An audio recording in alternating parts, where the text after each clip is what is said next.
హింసతో గెలవాలనుకున్న జగన్.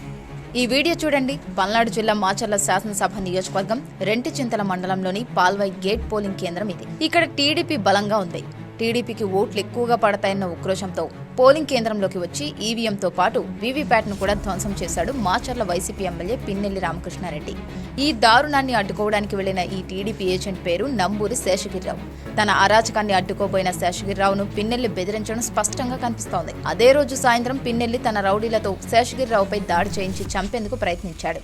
ఇదే పిన్నెల్లిని తన స్నేహితుడు అని చెప్పుకున్నాడు జగన్. అందుకే పిన్నెల్లి దాడి ఇంత స్పష్టంగా కనిపిస్తున్నా పోలీసులు మాత్రం ఎవరో గుర్తు తెలియని వ్యక్తిగా కేసు పెట్టారు. పోలింగ్ అనంతరం జరిగిన అల్లర్లపై విచారణ కోసం వేసిన సిట్ కూడా ఈ ప్రాంతానికి రాకుండానే వెళ్లిపోయింది. తాను ఓడిపోతున్నాడని తెలిసినా జగన్ హింసతో గెలవాలనుకున్నాడు.